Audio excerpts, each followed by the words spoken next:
안녕하세요. 보험회원 김동진입니다. 오늘은 며칠 전 저희 이모님께서 가입한 실제 설계안을 토대로 간병보험에 대해 안내 드리겠습니다. 우선 저희 이모님은 보험 나이로 66세십니다. 간병보험을 준비하는 나이대는 다양하겠지만 많은 분들이 60세가 넘어서 간병보험에 가입하게 되면 보험료가 꽤 비싸다고 생각합니다. 물론 나이, 성별, 보험사, 병력 등에 따라 보험료 차이가 있지만 어떻게 보험을 준비하냐에 따라 보험료는 천차만별이 될 수도 있습니다. 오늘 영상 끝까지 보신다면 분명 간병보험을 준비하는데 큰 도움이 되실 테니까 꼭 끝까지 시청 부탁드립니다.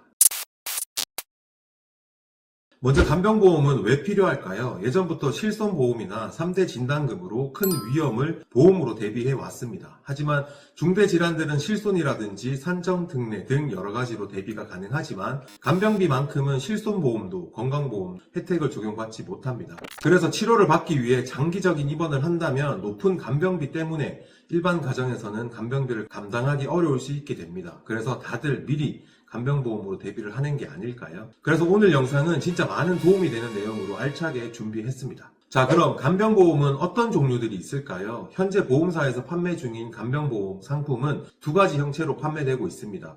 한 가지는 간병인을 보험회사에서 직접 보내주는 간병인 지원보험, 그리고 또 한 가지는 간병인을 직접 고용해서 사용하고 그 사용한 일수만큼 가입한 보험금을 지급하는 간병인 사용 일당 보험이 있습니다. 각 보험마다 장점과 단점도 있겠죠. 간병인 지원보험은 간병인을 보험사에서 직접 보내주기 때문에 가입자가 직접 간병인을 구해야 하는 번거로움은 없습니다. 그리고 추후 인건비 상승에 대한 리스크도 없겠죠. 하지만 보험 자체가 갱신형으로만 판매된다는 점이 리스크라면 리스크일 수 있겠네요. 그리고 보험회사에서 간병인을 직접 고용해서 파견하는 데까지는 물리적으로 시간이 필요하게 됩니다.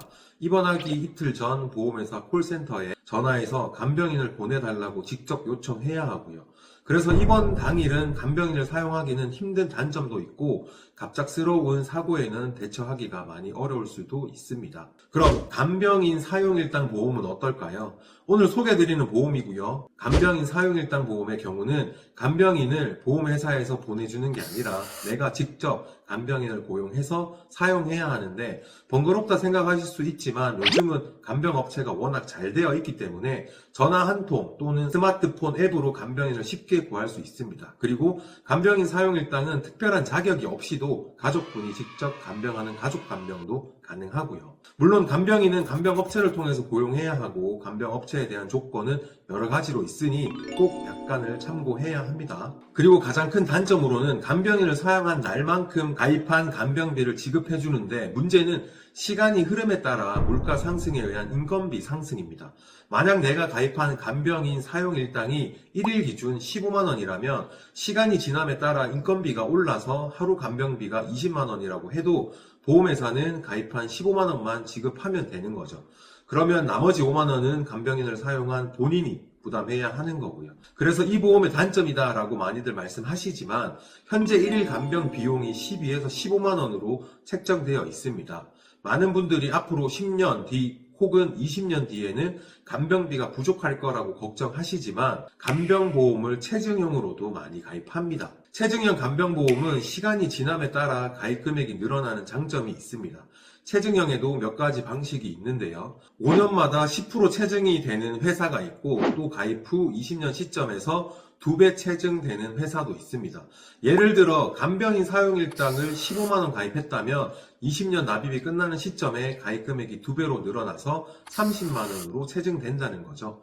하지만 그만큼 보험료는 비싸겠죠. 그리고 20년 납입이 끝나는 시점에 체증이 되는 거기 때문에 만약에 체증형으로 간병보험을 준비한다면 시간적으로 유리한 자녀들이나 아직은 젊은 분들은 체증형이 유리할 수 있고요. 60에서 70대 분들이 체증형으로 가입하는 건 굉장히 좋지 않을 수 있다는 거죠.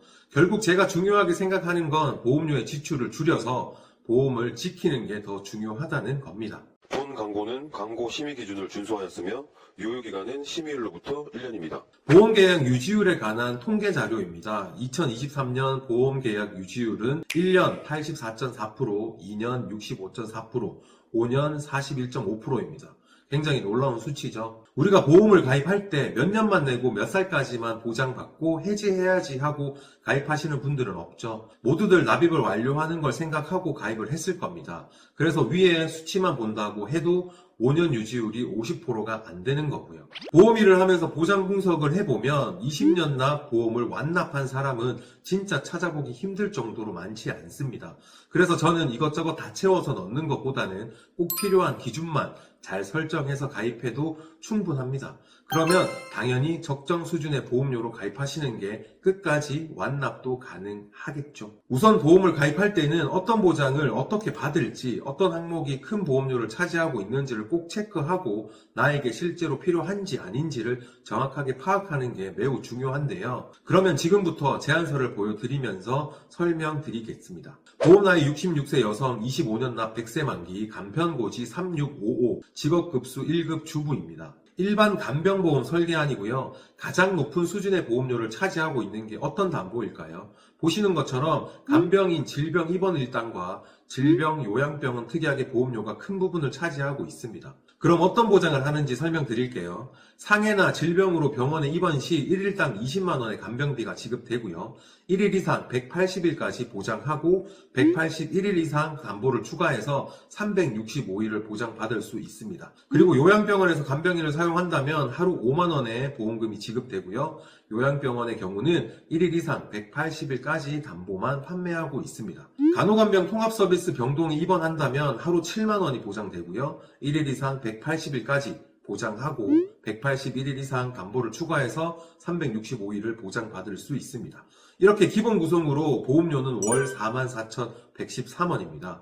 66세 기준으로 비싼 보험료는 아니라고 생각되고요. 다음은 체증형 플랜입니다. 담보 내용은 동일한데 1일 이상 180일 담보는 20년 후 2배 체증되는 플랜입니다. 체증형 담보는 간병인 사용일당이 20만 원이 아닌 15만 원까지만 가능하고요.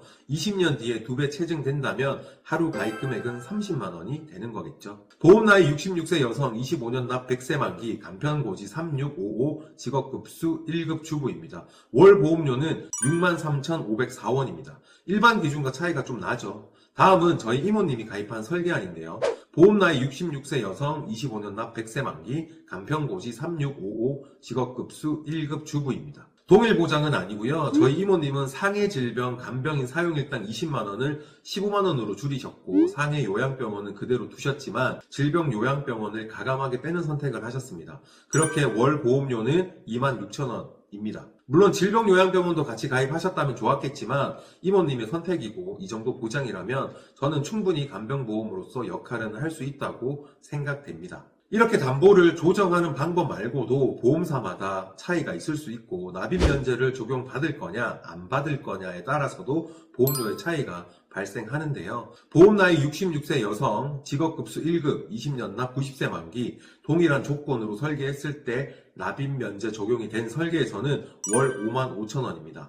납입 면제 사유는 암 보장 개시일 이후 암으로 진단 확정된 경우, 보장 개시일 이후 뇌졸중 또는 급성 심근경색으로 진단 확정된 경우, 보장 개시일 이후 상해 또는 질병으로 확정된 장애 지급률이 80% 이상에 해당하는 장애 상태가 되었을 경우이고 납입 면제를 뺀 설계안입니다. 보험 나이 66세 여성 직업급수 1급 20년 납 90세 만기 월 보험료는 44,400원입니다. 납입 면제가 꼭 필요한 게 아니라면 빼고 가입하는 것도 하나의 방법일 수 있겠네요. 그리고 당연히 약관도 확인하는 게 좋겠죠. 간병인 사용일당 약관을 몇 개 가져왔는데요. 어느 보험사를 선택하는 게 좋을까요? 당연히 정답은 없습니다만 그래도 한번 보시죠. A 보험사는 진단 확정된 질병으로 요양병원을 제외한 병원 또는 의원에 입원하여라고 되어 있습니다.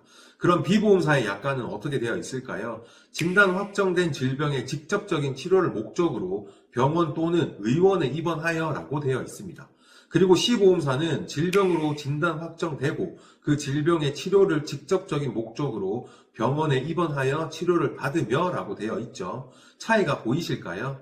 아마 대부분은 모르고 지나칠 수도 있는데 자세히 살펴보면 A 보험사에 없는 질병의 직접적인 치료를 목적으로라는 문구와 A, B 보험사는 병원 또는 의원이라는 부분이 C 보험사에서는 병원으로만 명시되어 있습니다. 약관만 본다면 여러분은 어느 보험사로 가입하실 건가요? 세 군데 약관을 확인한 것처럼 보험사마다 조금씩 차이가 있을 수 있으니 가능하면 불리한 조건은 피하는 게 좋겠죠. 보험을 가입하기 전 담당자분이 설계해 준 것도 좋지만 내가 직접 이 특약들을 이해하고 필요성에 맞게 가입한다면 저렴한 금액으로 보험을 준비하실 수 있습니다. 오늘은 간병인 보험에 대해 안내 드렸습니다. 긴 영상 시청하시느라 고생 많으셨고요. 오늘 영상이 도움되셨다면 구독, 좋아요 한 번씩 부탁드립니다. 혹시라도 오늘 안내드린 내용 중에 이해가 안 되시거나 점검을 통해 나에게 맞는 간병보험으로 가입하고 싶다면 위에 나와 있는 카카오톡 혹은 연락처로 연락 주십시오. 자세히 안내드리도록 하겠습니다. 보험에 관해 궁금하신 내용은 문의 주시고 친절히 안내드리겠습니다. 오늘도 시청해주신 여러분 진심으로 감사합니다. 본 광고는 광고 심의 기준을 준수하였으며 유효기간은 심의일로부터 1년입니다.